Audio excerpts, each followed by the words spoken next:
एक बार उज्जैनी के महान राजा विक्रमादित्य को एक तपस्वी ने आदेश दिया कि वे एक श्मशान से एक पेड़ पर लटकते हुए बेताल को लाए। बेताल एक भूत था जो राजा के हर प्रयास को असफल बनाने के लिए चालाकी से नई पहेलियां और कहानियां सुनाता। हर बार बेताल एक नई कहानी सुनाता और अंत में राजा से सवाल पूछता। शर्त यह थी कि अगर राजा सही उत्तर जानने के बावजूद चुप रहता तो उसका सिर फट जाता, लेकिन अगर राजा उत्तर देता तो बेताल वापस पेड़ पर चला जाता।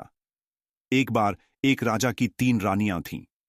राजा की मृत्यु हो गई और तीनों रानियां अपने अपने तरीके से राजा की अंतिम क्रिया करना चाहती थीं। पहली रानी अपनी जान दे पाइव चिता में कूदकर।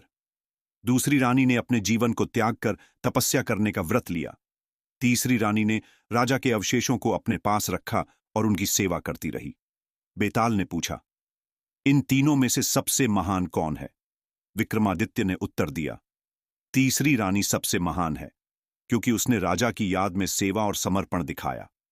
उसने अपना जीवन त्यागे बिना राजा के प्रति सच्चा प्रेम प्रकट किया।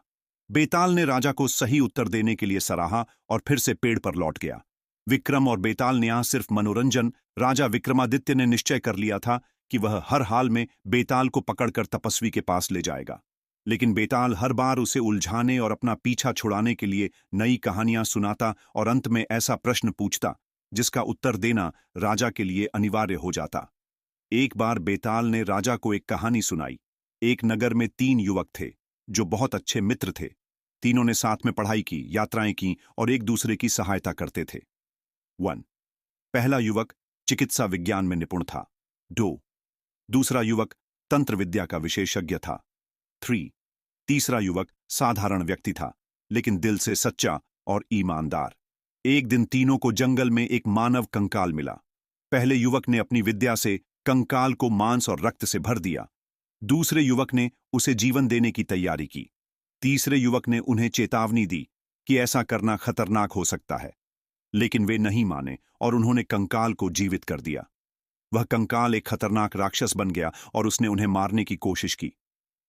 तीसरे युवक ने अपनी चतुराई से राक्षस को रोककर अपने मित्रों की जान बचाई। बेताल ने पूछा, इन तीनों में सबसे बड़ा मित्र कौन है? राजा का उत्तर, विक्रमादित्य ने उत्तर दिया, तीसरा युवक सबसे बड़ा मित्र है, क्योंकि सच्चा मित्र वही होता है जो कठिन समय में सही सलाह दे और अपने मित्रों की जान बचाए। विद्या और ज्ञान केवल तभी उपयोगी हैं जब उनका सही तरीके से उपयोग किया जाए। बेताल ने राजा को सही उत्तर देने के लिए सराहा, लेकिन शर्त के अनुसार फिर से पेड़ पर लौट गया। इस कहानी से हमें सच्चे मित्र और विवेकपूर्ण निर्णय का महत्व